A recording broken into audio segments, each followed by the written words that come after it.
At a friend's engagement party, someone jokingly asked Felix and me when we were finally getting married. I looked at him with a smile, however he said nothing. He only changed the subject awkwardly. The friend who asked looked at me apologetically. I kept smiling and took a sip of my drink. I have always had a habit of putting things off, not seriously, just enough to hold on longer than I should. So this time I decided to let Felix go, and let myself move on too. Chapter The awkward moment passed quickly and everyone soon went back to enjoying the party. I laughed and joked along with them, genuinely happy for the two stars of the night, my best friend Zoe Cole and her boyfriend. The teasing had started earlier when halfway through the party Lucas Brent suddenly dropped to one knee and proposed to Zoe. That left only Felix Foster and me as the last two in the group with no signs of marriage after all these years. During one of the games Zoe changed seats and sat beside me, quietly squeezing my hand under the table. I gave her a small reassuring smile. Back then among all of us, Felix and I had been the first couple to get together. Everyone thought we would also be the first to get married. However, 6 years had passed and somehow we were still only boyfriend and girlfriend. By the time the party ended, most of our friends had already left. Only Felix, Zoe, Lucas and I stayed behind. Zoe pulled me into a hug and whispered softly into my ear, "Sarah, no matter what happens, don't wrong yourself for someone else." I hugged her back and smiled.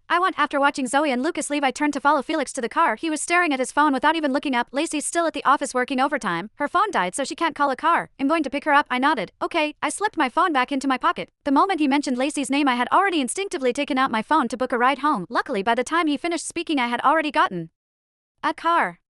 He glanced at me. "You drank quite a bit tonight. Go home and get some rest. I'll head out first," I answered with another okay. When his car passed by me, I deliberately stepped farther away so I wouldn't get hit by the exhaust. A little while later, I got a message from him, a voice note. Usually I would have immediately taken out my earbuds just to hear his voice. However, tonight I felt too tired. I just converted it to text. "I'll go home after I drop her off. Don't overthink it." How rare in the past.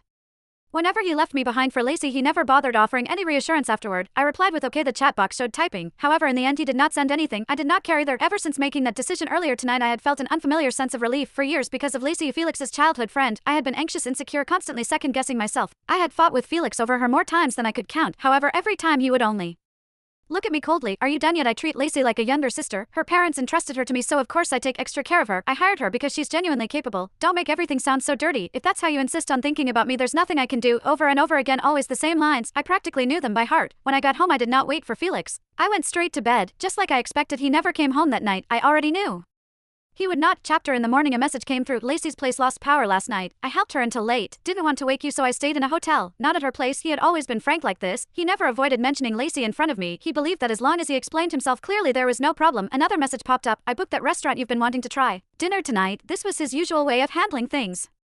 An explanation followed by a piece of candy. Whether I accepted it or not, he would automatically consider the matter settled. As long as he thought had explained himself, then I wasn't supposed to stay upset. The few times I could not take it anymore and tried to talk things through, the look in his eyes was always the same, as if I was being unreasonable. So most of the time I swallowed my grievances and pretended to be mature and understanding just to keep him happy. I replied okay. Felix could handle spicy food, but he didn't really like it. Normally he would never suggest taking me